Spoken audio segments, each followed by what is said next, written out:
Olá, queridos alunos. Então, como prometido, estou fazendo aqui para vocês a gravação da resolução da lista de exercícios de cinética química. Então, eu vou abrir aqui para a gente a nossa lista e vou começar a resolver passo a passo, tá legal? Mas se vocês tiverem qualquer dúvida, vocês podem me procurar, podem mandar mensagem, que mesmo assim eu explico mais de uma vez se for necessário.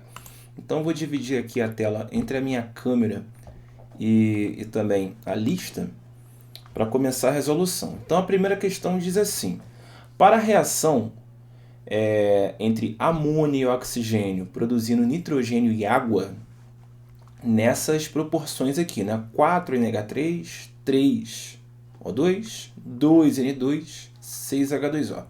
Foi observado que num determinado instante produzia-se nitrogênio a uma velocidade de 0,68 mol por litro segundo. A que velocidade formava-se a água? Então, ele está indicando a velocidade de formação do nitrogênio, que é um dos produtos.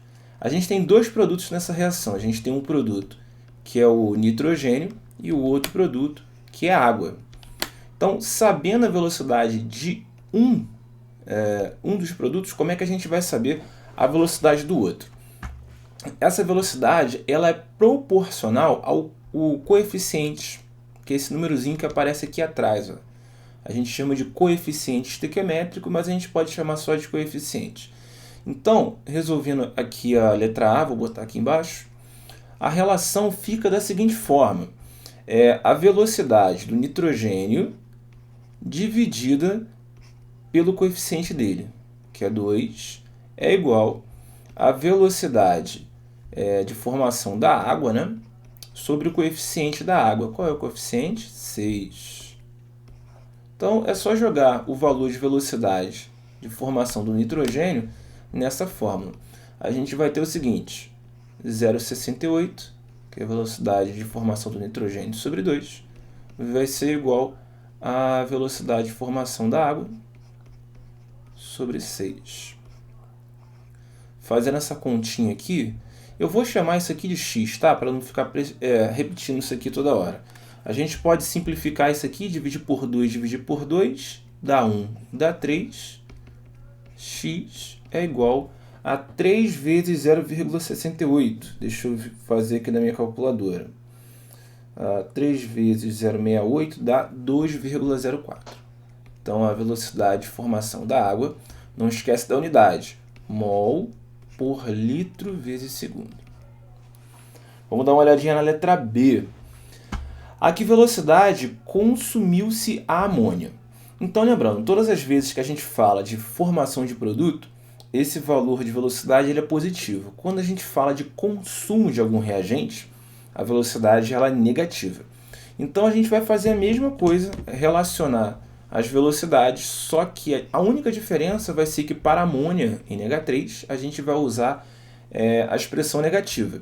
Então, a gente pode dizer que a velocidade de decomposição, né, de consumo da amônia, sobre o coeficiente dela, que é 4.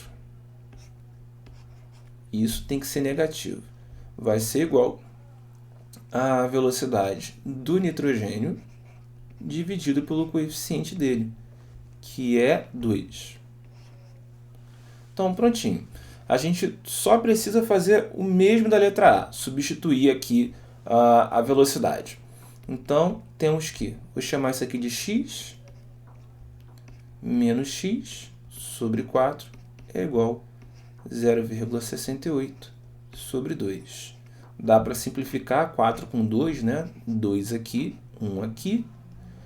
Multiplicando cruzado, menos x vezes 1, menos x, igual 2 vezes 0,68, dá 1,36. Multiplicando por menos 1, x é igual a menos 1,36. Por que a velocidade é negativa? Porque é velocidade de consumo, tá bom? Então, a unidade aqui, né, mol, litro segundo. Agora, na letra C, A que velocidade o oxigênio reagiu? Tá? É exatamente a mesma coisa. A única diferença que vocês podem estranhar é que ele não está falando, né, o consumo, mas ele reagiu, então ele foi consumido para gerar produtos. Ou seja, vou subir aqui a tela para minha câmera não atrapalhar. Vou subir aqui, letra C. Vou botar um pouquinho mais para cá para minha câmera não ficar em cima. Então, a velocidade do oxigênio dividido pelo coeficiente dele, que é 3. Lembrando que se é reagente, essa expressão é negativa, é igual ao nitrogênio, né, que a gente tem a referência, que vai ser a velocidade do nitrogênio sobre o coeficiente dele, que a gente já viu que é 2. Temos que, vamos chamar isso aqui de x, vai ficar com menos x sobre 3, é igual a 0,68, que é o valor dado no problema, sobre 2. Aqui não dá para simplificar.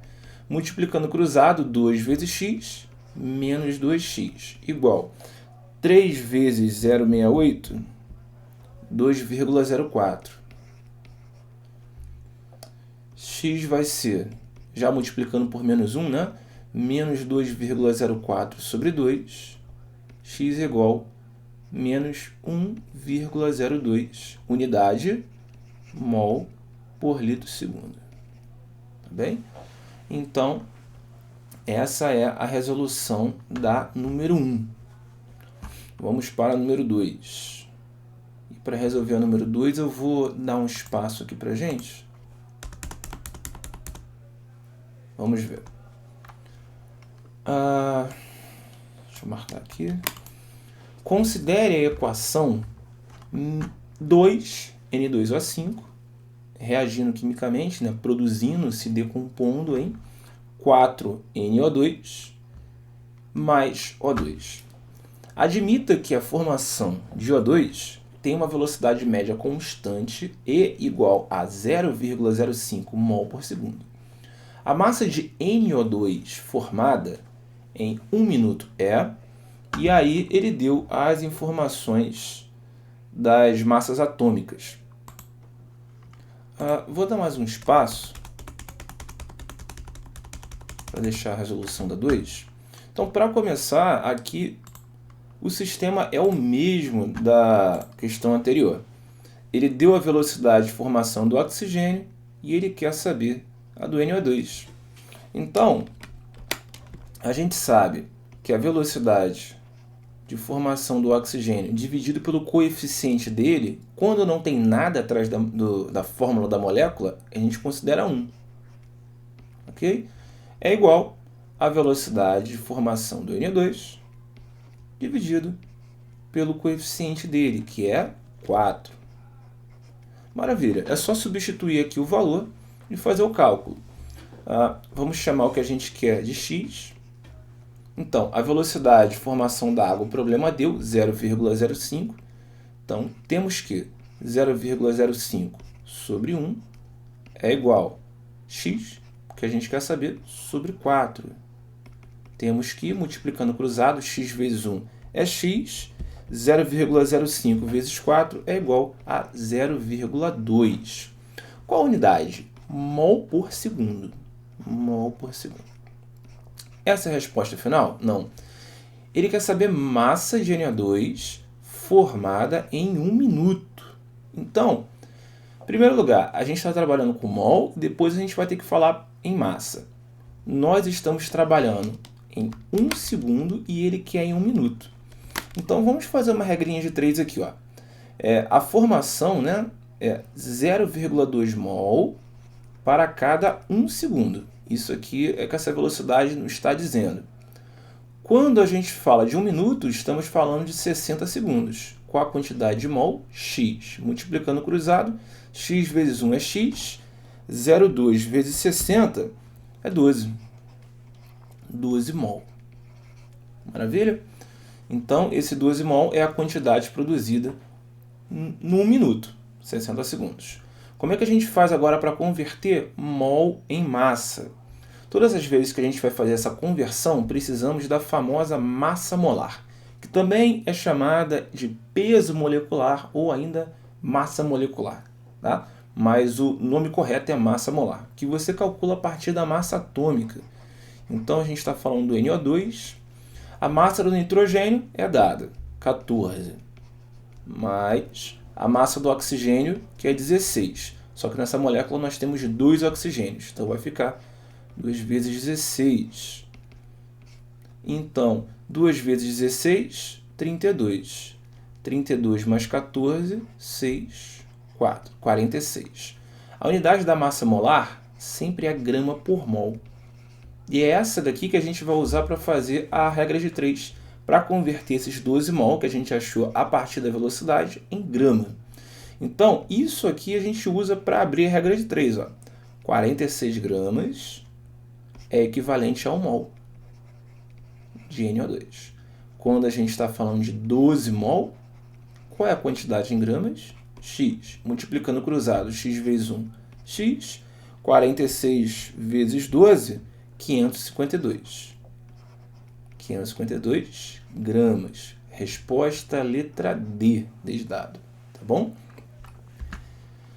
Vamos lá, continuando, número 3.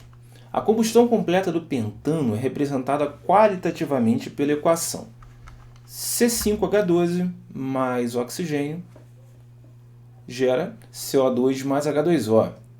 Partindo da equação química ajustada e estabelecendo o consumo de 1,5 mol de pentano em 30 minutos de reação, pode-se concluir que a velocidade da reação em mol de gás carbônico por minuto é.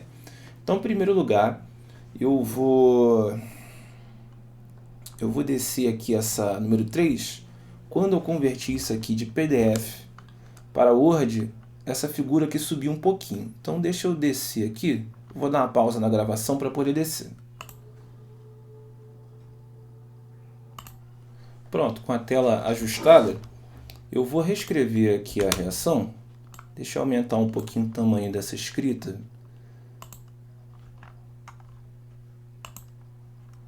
Muito grande. Deixa eu reduzir aqui, 24. Ih, ficou estranho, né? Deixa eu escrever manualmente. Essa reação, né? Ela não está balanceada para começo de conversa. Então, deixa eu ver essa caneta aqui também, ela está muito grossa. Deixa eu fazer um ajuste. Pronto. C5H12 mais oxigênio, CO2 mais H2O.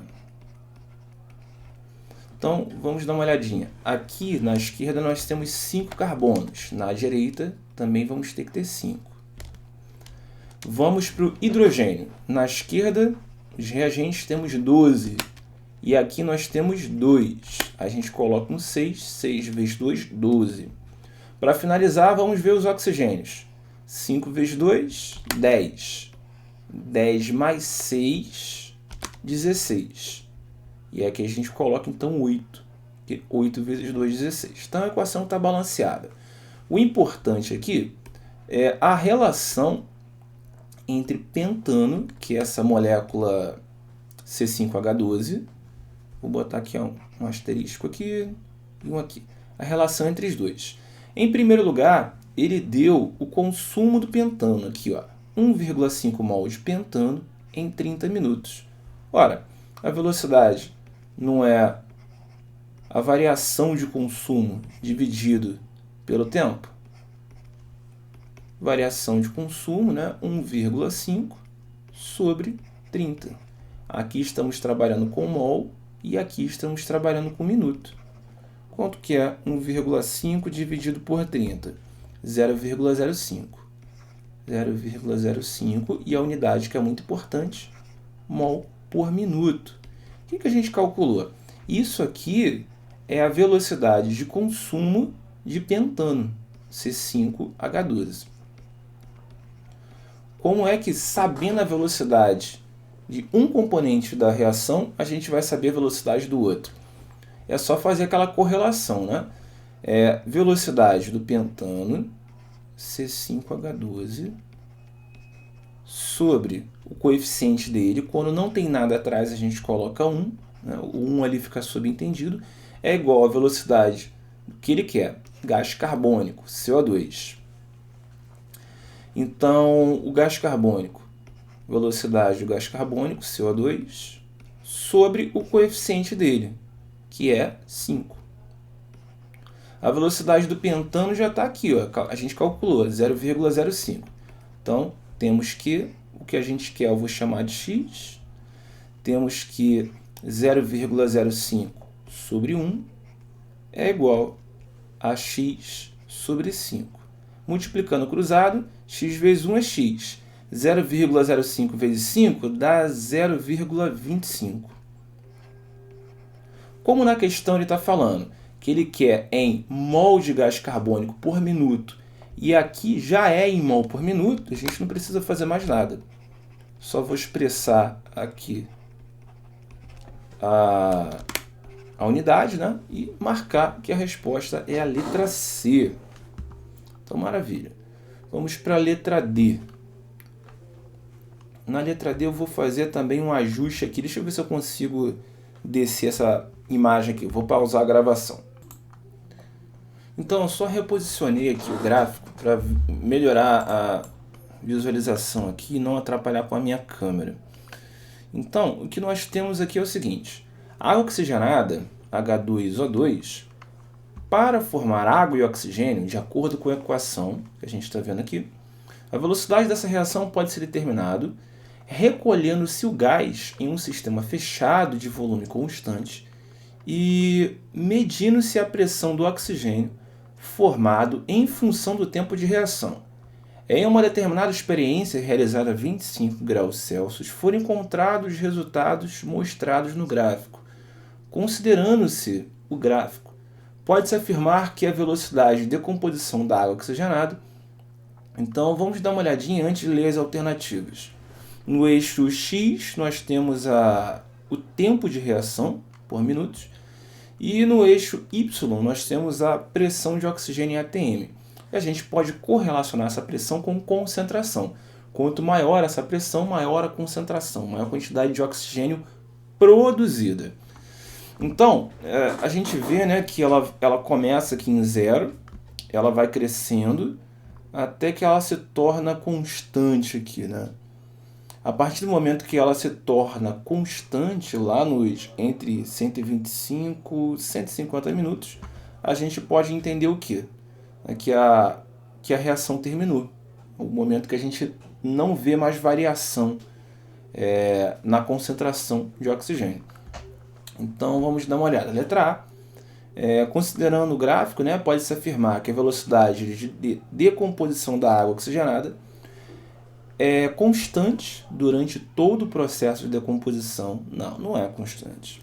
Tá? É só a gente fazer pressão de oxigênio dividida pelo tempo que a gente vai achar diferentes valores de velocidade aqui entre 0 e 150 minutos. Letra B. Aumenta durante o processo de decomposição. Essa velocidade aumenta. Eu acho que teria que fazer o cálculo para poder ver essa variação, né?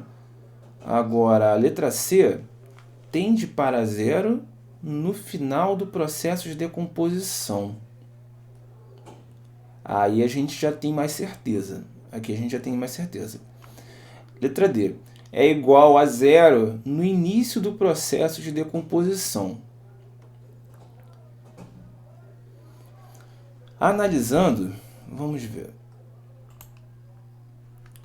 Então, a alternativa que a gente tem certeza, olhando o gráfico, tá?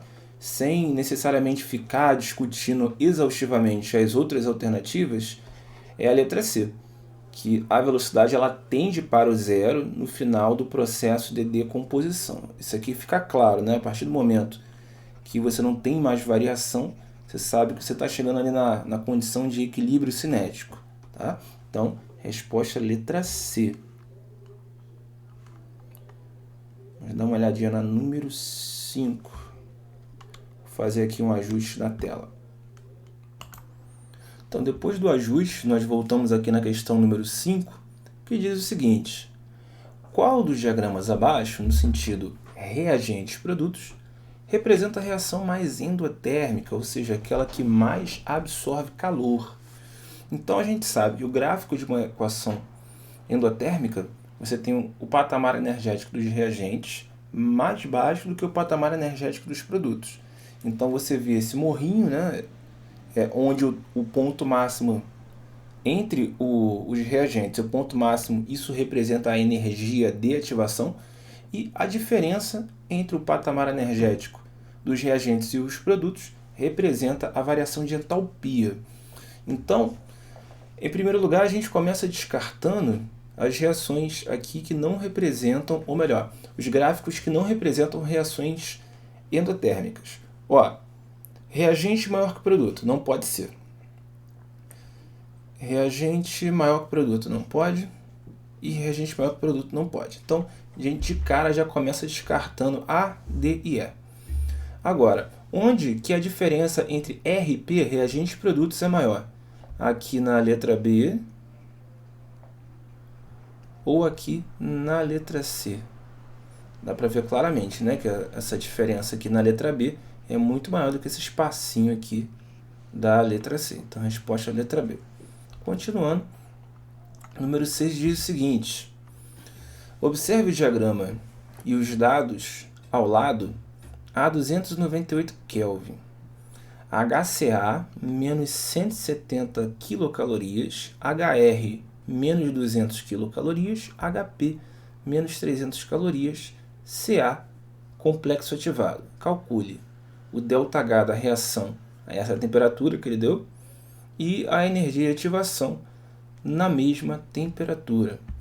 Então é simples, né? Essa questão é até mais associada à termoquímica do que cinética, mas não tem problema, porque são assuntos paralelos, né? Pertinentes. Então a gente coloca aqui as informações que ele deu. HR menos 200, HP menos 300,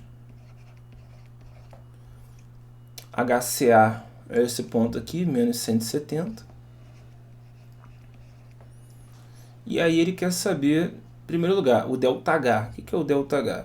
É justamente, né, a diferença entre o patamar energético dos reagentes e o patamar dos produtos. Então, a gente pode dizer que, chegando aqui, é essa diferença aqui, esse valor. Então é simples, o ΔH vai ser o HP, entalpia dos produtos, menos entalpia dos reagentes. Entalpia dos produtos menos 300, menos a entalpia dos reagentes, menos 200. Menos, aqui é sinal de igual, só para não confundir. Menos com menos é mais. Então, menos 300 mais 200. ΔH igual a menos 100. Menos 100, qual unidade é? kcal, quilocalorias. Então, a letra A está resolvida aqui. Letra B. A energia de ativação na mesma temperatura. A energia de ativação é a diferença entre o patamar energético dos reagentes até o topo da curva. Então, essa diferença aqui, ó. Tá? Então, a energia de ativação vai ser aqui o topo menos a base, né? Menos 170 menos 200. Então, menos 170, menos com menos é mais. Menos 70 mais 200 dá 30. 30 quilocalorias. Ok? Como saber se seu cálculo está certo? A energia de ativação é sempre positiva, tá? Há raríssimos casos a energia de ativação é negativa. Mas isso aí nem no ensino médio, nem no ensino superior, a gente trata isso de forma bem clara, né? Isso aí só em artigos bem raros na literatura que a gente encontra esses raros casos. Mas só para vocês saberem. A energia de ativação, para quem está fazendo prova no nível de graduação, é sempre positiva. Maravilha, vamos para o número 7. Uma reação química processa-se conforme o diagrama de energia ao lado. Em relação a essas reações e as energias envolvidas apresentadas acima, ou melhor, ao lado, é incorreto afirmar que... vamos dar uma olhadinha nesse gráfico. Eixo Y energia, eixo X sentido da reação. Então eu vou focar aqui na curva, né? Eu vou grifar a curva, na verdade. Deixa eu pegar aqui a caneta marca-texto. Deixa eu ver se esse vermelho aqui fica legal. Ó, vamos marcar a curva. Não, acho que está muito grosso. Deixa eu ver se eu consigo diminuir aqui a tamanho, a grossura da caneta. Melhor. A curva é essa daqui. Esse desenho está realmente um pouco confuso. Então vamos marcar aqui a curva.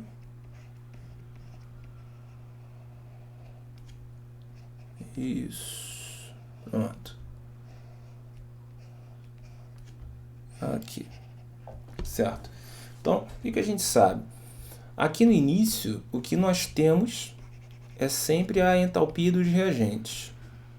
Aqui no final, o que nós temos é a entalpia dos produtos. Entre o patamar energético dos reagentes e o topo é o que a gente chama de energia de ativação. Tá legal? Então, o que a gente pode tirar de conclusão aqui? Número 2, ele quer saber... Desculpa, número 7. Ele quer saber o que é incorreto afirmar. 2 representa a energia de ativação da reação. 2 representa? Sim, exatamente isso. Energia de ativação está certa, ele quer a incorreta. Está colocando aqui. É uma reação endotérmica?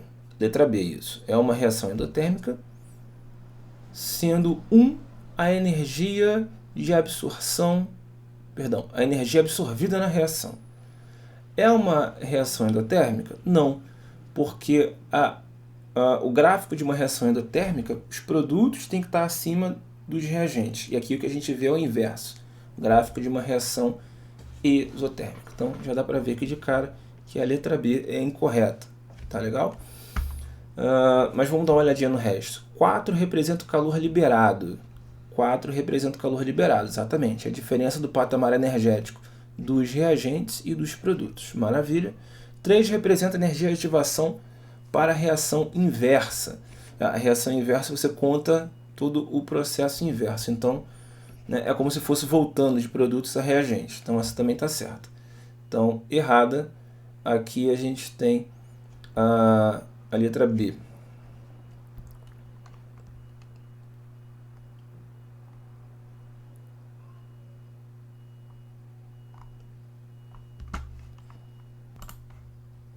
Número 8. Alguns medicamentos de natureza ácida, como vitamina C, ácido ascórbico e aspirina, que é o ácido acetilsalicílico, são consumidos na forma de comprimidos efervescentes.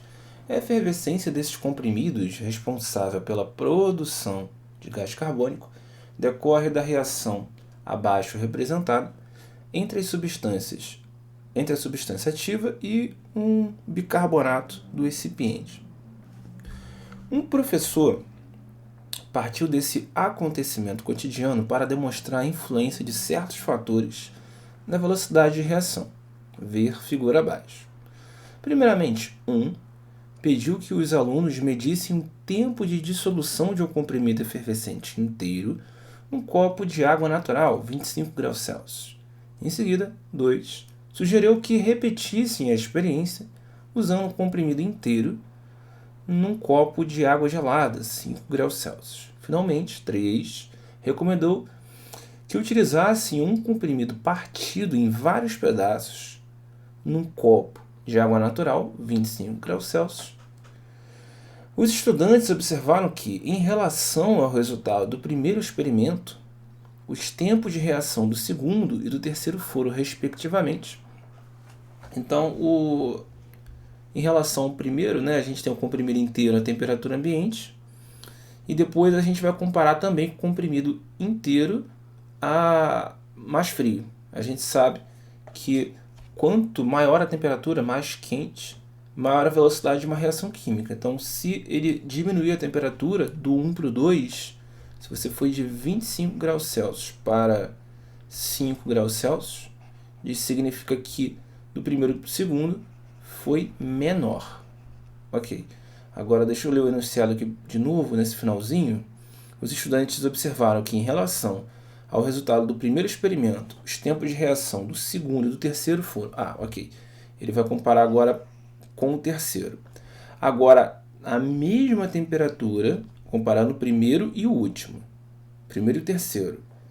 A mesma temperatura, a diferença é que o terceiro usou o comprimido todo fragmentado em pedacinhos e o primeiro usou o comprimido inteiro. Quando se usa o comprimido fragmentado, você tem maior superfície de contato, portanto, a reação é mais rápida. Então, aqui a velocidade de reação foi maior. Então, a gente tem como resposta a letra A, menor e maior. Avançando para número 9. Vamos lá.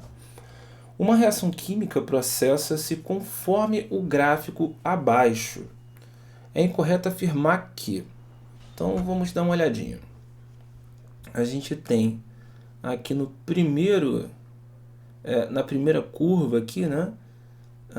Comparada à segunda, depois comparada à terceira, porque a gente sabe que o patamar energético dos reagentes está aqui e o dos produtos está cá em cima, né? Se a gente traça uma reta até aqui o eixo Y e marca aqui só para entalpia dos produtos, entalpia dos reagentes. E a gente sabe que quando a entalpia dos produtos é maior do que os reagentes, nós temos uma reação endotérmica.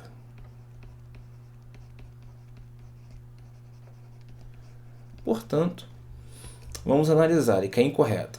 Letra A. A passagem 1 é endotérmica. Aí está passando, então, desse R até esse primeiro momento aqui, tá? Vamos chamar aqui de P1. Estou chamando arbitrariamente de P1, tá? Poderia ser qualquer outra coisa, X, Y, A, B. Então, aqui produto está maior que o reagente. Então, 1 é endotérmico. Maravilha, essa está certa, ele quer incorreta. Letra B. A passagem 2 envolve a menor energia de ativação. Vamos lá, a energia de ativação do primeiro é aqui do reagente até o topo. Do segundo é dos reagentes até o topo. Do terceiro é dos reagentes até o topo. Então, beleza, também está certo. Número 2 tem a menor energia de ativação. Maravilha. C. A passagem 3 é a mais lenta. Vamos dar uma olhada. Quanto maior a energia de ativação, mais lenta é a reação. Mas é um pouco difícil de comparar sem dados numéricos. Olha, que entre a primeira e a terceira eu ficaria em dúvida. Só pela imagem. Ó. Primeira energia de ativação, terceira energia de ativação. Mas a terceira parece ser um pouquinho maior assim. Parece ser maior. Seria interessante até colocar uma régua aqui, né? Mas não sei se o programa permite fazer isso. Eu nem sei operar essa régua aqui. Melhor não fazer isso. Mas eu acredito que sim. Então, se tem a maior energia de ativação, mais lenta é a reação. Então, eu acredito que essa está certa. Mas eu vou colocar aqui um asterisco, por conta do gráfico, isso gera uma dúvida, né? 3. 3 libera mais calor do que 2. Vamos ver, a reação 3 libera mais calor do que a 2. A reação 2 dá para ver que ela é levemente exotérmica. Né? Levemente exotérmica. A 3 não, a 3 é endotérmica. A 3 absorve, a 3 não libera. Então, para mim, a letra D é errada. Ó, de novo. A número 2, a reação número 2 é uma reação exotérmica, por quê? Vou chamar aqui de P1, vou chamar aqui de P2. P1 seria o reagente da reação 2, P2 seria o produto da reação 2. Então, entre esse P1 e esse P2, dá para ver que a energia está caindo. Se está caindo, é exotérmico. Agora, o terceiro não. O patamar energético do produto final, vou chamar aqui de P3, é maior do que o P2. Então, é endotérmico. Então, está errado dizer que 3 libera mais calor que 2. Tá? Mas vamos dar uma olhada na letra E. A reação se processa em etapas. Claramente, né? Dá para ver que você parte de um reagente, A reação ela tem vários intermediários, vários não, né? Dois intermediários. O P1, tem o P2 e tem um produto final. Então dá para ver que sim, essa reação é uma reação que se dá em etapas. Então a incorreta é justamente a letra D, porque 3 é uma reação endotérmica, ela não libera calor, ela absorve calor. Então maravilha, vamos para a número 10. Essa 10 tem essas duas figuras aqui, né? Parece alguns cilindros empilhados de forma bem nas mesmas direções, né? E essa aqui parece meio que um formato de fogueira. Vamos dar uma olhadinha. Considere as duas fogueiras, formato de fogueira, as duas estão representando fogueiras, mas essa tá, os cilindros não estão na mesma direção, né? Estão em direções opostas. Vamos lá. Considere as duas fogueiras representadas ao lado, feitas lado a lado, com o mesmo tipo e quantidade de lenha. Então esses cilindros que a gente estava falando é lenha.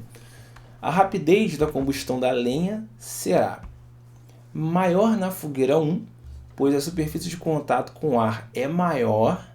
Olha, interessante, hein? A lenha, tá? Contendo a madeira, né? É um combustível contendo carbono, hidrogênio e oxigênio. Toda combustão significa uma reação em que você tem um comburente, sempre aí, ou a grande maioria das vezes vai ser o oxigênio do ar, em que se for uma combustão completa, você libera gás carbônico, vapor de água e calor, né? Toda queima tem essa característica e a combustão completa tem essa característica aqui também. Vou colocar aqui XYZ, porque a gente não sabe exatamente a quantidade de carbonos, hidrogênios e oxigênios da composição química dessa madeira, né? Então, só para deixar de forma representada. Ele quer saber se de acordo com a combustão, se na fogueira 1 a velocidade vai ser maior, pois a superfície de contato com o ar é maior. Dá para ver que não, né? Dá para ver que na 2 tem mais espaços para você ter contato entre o ar, deixa eu voltar aqui, e a madeira. Agora, letra B, o que diz? A velocidade, ele está falando da rapidez. A rapidez é maior na fogueira 1, pois a lenha está mais compactada, o que evita a vaporização de compostos voláteis. Nada a ver com nada, né? Esquece. Letra C. Igual nas duas fogueiras, uma vez que a quantidade de lenha é a mesma e estão no mesmo ambiente. Não, nada a ver. A gente sabe que a superfície de contato, né, entre as espécies de reagentes, no caso a lenha e o oxigênio do ar, vai influenciar diretamente na velocidade dessa combustão. Letra D. É maior na fogueira 2, velocidade maior na fogueira 2, pois a lenha está menos compactada, o que permite maior retenção de calor pela madeira. Maior retenção de calor? Não, acho que não tem motivo para a madeira reter calor, né? Já que o calor é liberado por ela. Letra E, maior na fogueira 2, pois a superfície de contato com o ar é maior. Pronto, exatamente essa. Você tem mais espaços, né, entre a lenha, que as moléculas de oxigênio do ar circularem aqui, para poder favorecer aí essa combustão. Maravilha? Então, vamos seguir aqui para o número 11, que diz o seguinte: 3 experimentos foram realizados para investigar a velocidade da reação entre HCl aquoso diluído e ferro metálico. Eu vou aproveitar e escrever logo essa reação aqui. Então você tem ferro metálico mais HCl aquoso diluído. Eu vou botar aqui sólido porque ferro metálico é sólido, né? Então maravilha, eu vou continuar a leitura daqui, ó. Para isso foram contadas durante 30 segundos as bolhas de gás formadas imediatamente após os reagentes serem misturados. Em cada experimento usou-se o mesmo volume de uma o mesmo volume de uma mesma solução de HCl e a mesma massa de ferro, variando-se a forma de apresentação da amostra de ferro e a temperatura. Ponto. O quadro indica as condições em que cada experimento foi realizado. Então, experimento 1, 2 e 3. O primeiro experimento usou-se prego, o segundo também prego e o terceiro uma palhinha de aço. O primeiro experimento foi feito a 40 graus, o segundo a 20 e o terceiro a 40. Ok. Aqui, ó. Assinale a alternativa que apresenta os experimentos na ordem crescente do número de bolhas observado. Olha, esse tipo de reação, ele está dizendo que um dos produtos dessa reação é um gás, beleza?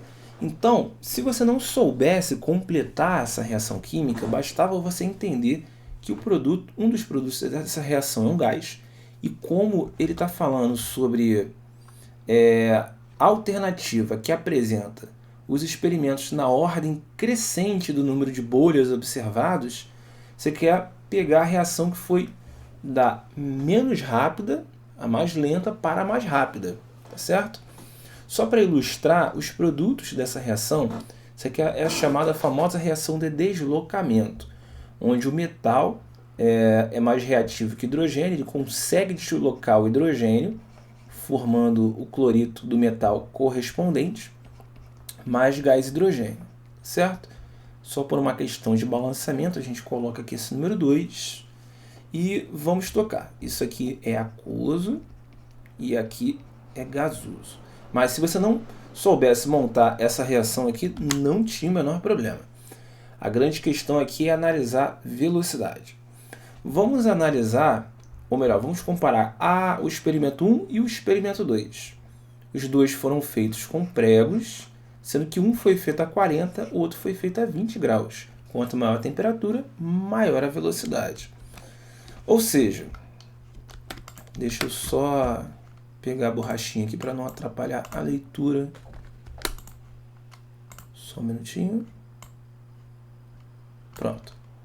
Se a gente for comparar o número 1 e o número 2, a gente sabe que o número 1 foi mais rápido. Então, o 2, a velocidade do 2 é menor do que a velocidade do 1. Isso aqui a gente já sabe. Agora, vamos comparar o 1 e o 3. Eles usam a mesma temperatura. A única diferença é que é a mesma quantidade de ferro, no entanto, um usa prego, o outro usa uma palhinha de aço. Qual a grande diferença do prego para a palhinha de aço? No prego, você tem somente a superfície do prego interage com ácido para poder fazer a reação química e liberar o gás. Na palhinha de aço, não. Na palhinha de aço, você tem uma superfície de contato muito maior entre os átomos de ferro e também o ácido. Então, a gente sabe que a reação 1 é mais lenta do que a reação 3. A reação 3 é a mais rápida, né? Então, a gente pode dizer que 3 é a mais rápida. E até agora a gente já viu mais rápida. E a gente já viu que a reação 2 é a mais lenta.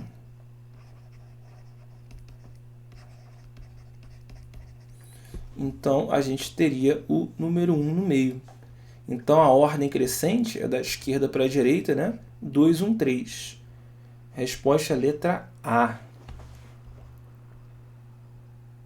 Número 12. Eu vou apagar aqui para não influenciar no número 12. Para a gente não confundir esse escrito aqui, ó. Pronto. 12. A adição de um catalisador numa reação aumenta a energia de ativação, aumenta a energia do complexo ativado, diminui a energia dos reagentes, diminui a energia de ativação ou diminui o valor do ΔH. Resposta letra D.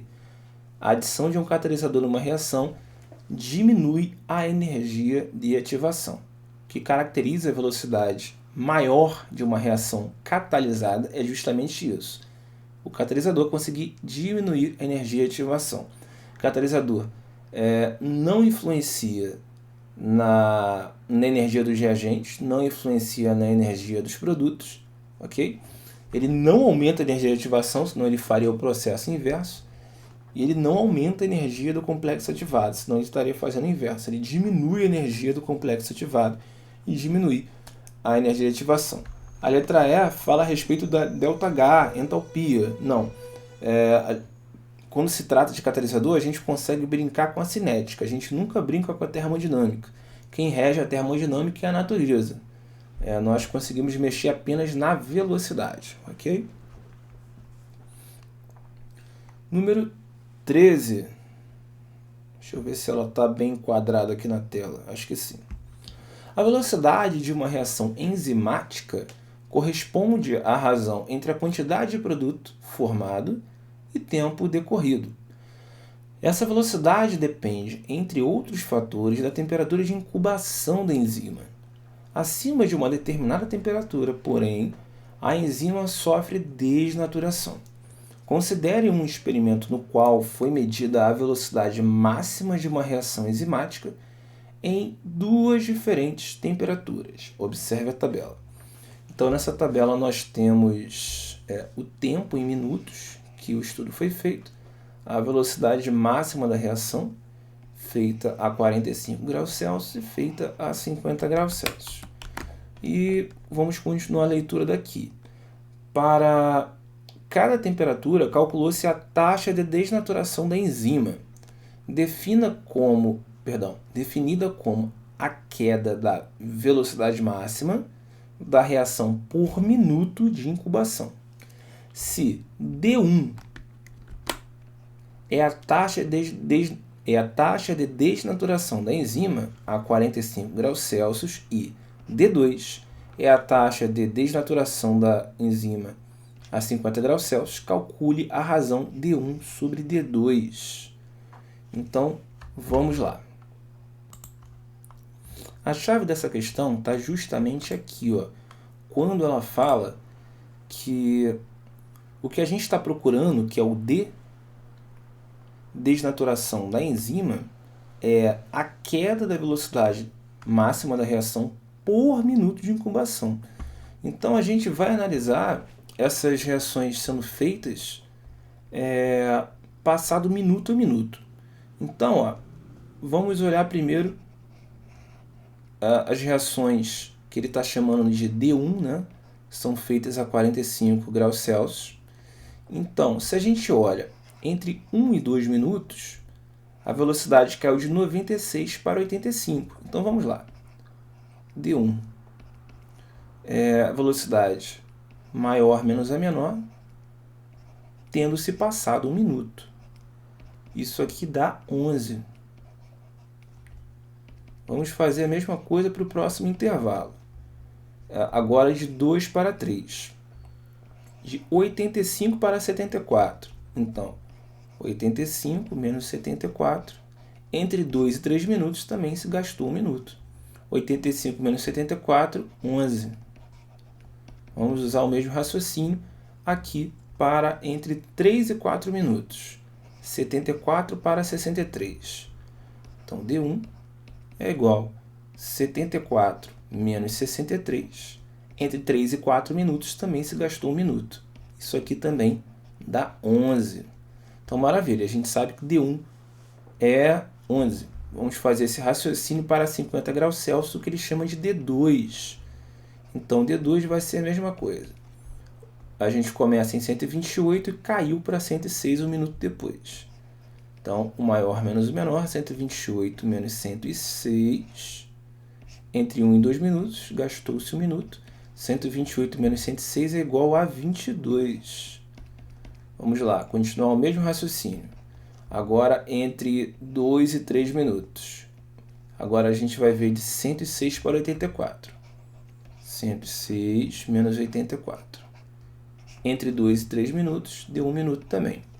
Aqui nós temos também 22. Para fechar aqui, né, essa sequência de análise, de 84 para 62.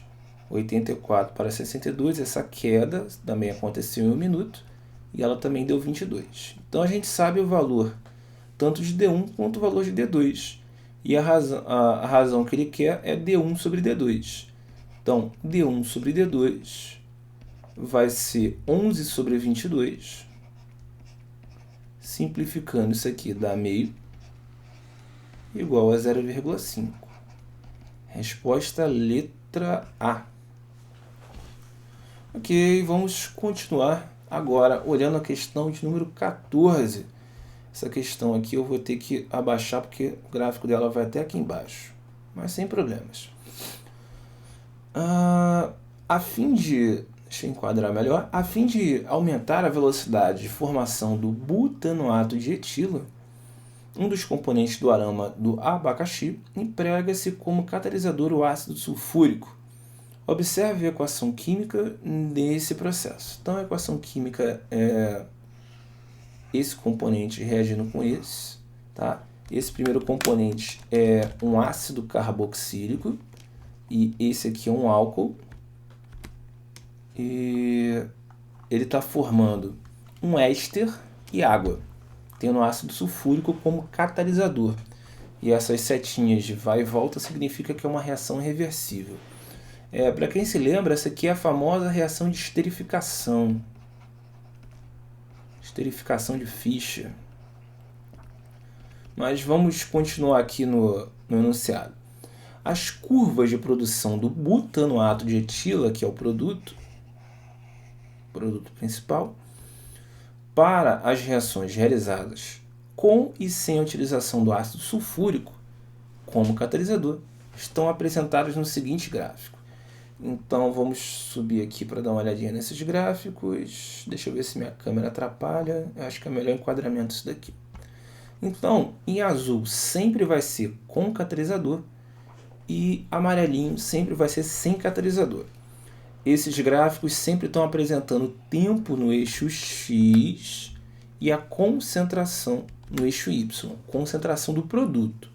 E a gente sabe que a curva cinética de um produto é sempre no sentido de aumentar até o ponto de chegar no equilíbrio cinético.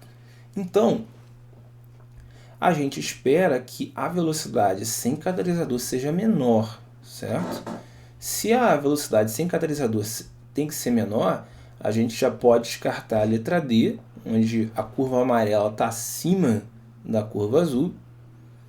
E a gente pode descartar também a letra C. Ok? Agora, se a gente vai comparar a letra A e a letra B, qual é a diferença? A gente consegue chegar na letra B, a gente consegue enxergar que em um determinado momento chega-se na mesma concentração, né? Agora, na letra A, nós não temos aqui a mesma concentração. Há uma diferença. Há uma diferença. Então, nesse raciocínio, nós temos que é correto pensar, né, que o catalisador vai influenciar apenas na velocidade, mas que a gente vai conseguir chegar na concentração final de produto, ou melhor, na mesma concentração final com e sem o catalisador. Então a gente não poderia afirmar que é a letra A, mas sim a letra B. Ok? A grande diferença aqui, essa curva amarela, dá para ver, né, que ela representa uma reação mais lenta, está abaixo da reação azul.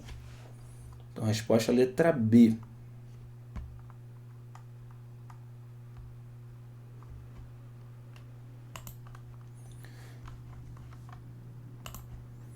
Questão número 15. As curvas que descrevem as velocidades de reação de muitas enzimas em função das variações das concentrações de seus substratos seguem a equação de Michaelis. Tal equação é representada por uma hipérbole retangular cuja fórmula é V igual velocidade máxima vezes S, que é a concentração do substrato, sobre Km, que é a constante de Michaelis, mais a concentração do substrato.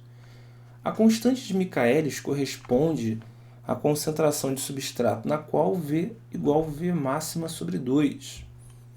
Considere um experimento em que uma enzima cuja constante de Michaelis é 9 vezes 10 a menos 3 milimol por litro foi incubado em condições ideais, com concentração de substrato igual a 10 elevado a menos 3 milimol por litro.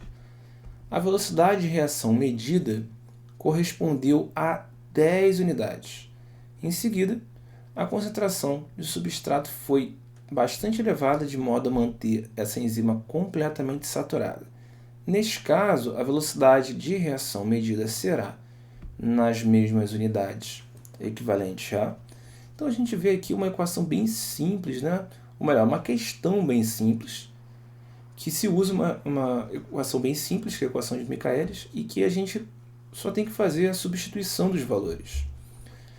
Ele disse aqui que a velocidade deu 10 unidades, então vou pegar essa equação aqui e vou começar a colocar os números aqui embaixo. V igual a 10 igual. Velocidade máxima é o que a gente quer achar, vezes a concentração de substrato, que ele deu aqui, ó, concentração de substrato 10 a menos 3 milimol por minuto, 10 a menos 3, sobre constante de Michaelis mais essa concentração. Constante de Michaelis ele colocou aqui em cima, 9 vezes 10 a menos 3, também na mesma unidade, vezes essa concentração aqui de substrato, 10 a menos 3. Vezes não, perdão, aqui é mais, deixa eu corrigir. Aqui é mais. Como é que a gente faz essa álgebra? Então vamos repetir aqui o 10 igual V máximo vezes 10 a menos 3, 10 a menos 3, vou chamar só de V, sobre 9 vezes 10 a menos 3, mais 1 vezes 10 a menos 3. Isso aqui é como se fosse 1 vezes 10 a menos 3. Tá? A gente tem a 10 a menos 3 e 10 a menos 3. Então a gente repete o 10 a menos 3 e soma os números inteiros, o 9 e 1. Então fica 10 vezes 10 elevado a menos 3. Dá para simplificar 10 a menos 3 com 10 a menos 3. E agora, multiplicando cruzado, V vezes 1 é V. 10 vezes 10, 100. Tá bom?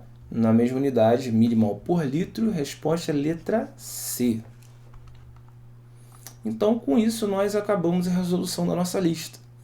Tendo qualquer dúvida, é só me chamar, entrar em contato comigo, que eu tento resolver de uma outra forma, tento deixar mais claro, tá bom? Muito obrigado por assistir até aqui.